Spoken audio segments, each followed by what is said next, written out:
പ്രസവ ശസ്ത്രക്രിയയ്ക്കിടെ വയറ്റിൽ കത്രിക കുടുങ്ങിയ കോഴിക്കോട് സ്വദേശി കെ ഹർഷിന വീണ്ടും സമരത്തിന്.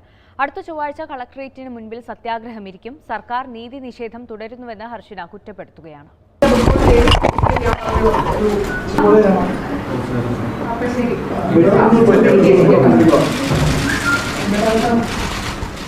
ആരോഗ്യമന്ത്രിയും വകുപ്പും തന്നെ മറന്നോ എന്നാണ് ഹർഷിനയുടെ ചോദ്യം. ഒപ്പമുണ്ടാകുമെന്ന് പറഞ്ഞതല്ലാതെ മറ്റൊന്നും ചെയ്തില്ല. നീതി നിഷേധം തുടരുന്നതിനാൽ സമരവുമായി വീണ്ടും തെരുവിലിറങ്ങാൻ നിർബന്ധിതയായെന്നും ഹർഷിന. അടുത്ത ചൊവ്വാഴ്ച കലക്ടറേറ്റ് പടിക്കലാണ് സമരമിരിക്കുക. നിരന്തരം സർക്കാരും ആരോഗ്യവകുപ്പും ആരോഗ്യമന്ത്രിയും മുഖ്യമന്ത്രി അടക്കവും ഹർഷിനക്കൊപ്പമാണ്. ഹർഷിനക്ക് നീതി ഉറപ്പാക്കുമെന്ന് പറയാനല്ലാതെ ഇതുവരെ ഒരു തരത്തിലുള്ള നീതി നമുക്ക് എത്തിയിട്ടില്ല. ഇത്രയും വലിയ തെളിവുകളോടുകൂടി നടന്നിട്ട് പോലും അതിനൊരു പരിഹാരം കാണാൻ ഇത്ര കാലമായിട്ട് എന്തുകൊണ്ട് അവർക്ക് സാധിക്കുന്നില്ല എന്നുള്ളതാണ്. അപ്പോൾ നീതി കിട്ടുന്നത് വരെ പോരാടുക എന്നുള്ളത് തന്നെ. കോഴിക്കോട് മെഡിക്കൽ കോളേജിൽ നടന്ന 3ാം പ്രസവ ശസ്ത്രക്രിയയ്ക്കിടെയാണ് ഹർഷിനയുടെ വയറ്റിൽ കത്രിക കുടുങ്ങിയതെന്നാണ് പോലീസ് അന്വേഷണത്തിൽ കണ്ടെത്തിയത്.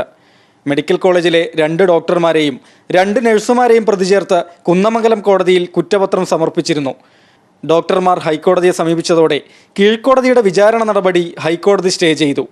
സർക്കാർ കേസ് ദുർബലപ്പെടുത്തുന്നതിൻ്റെ തെളിവാണിതെന്ന് ഹർഷിനയും സമരസമിതിയും ആരോപിക്കുന്നു.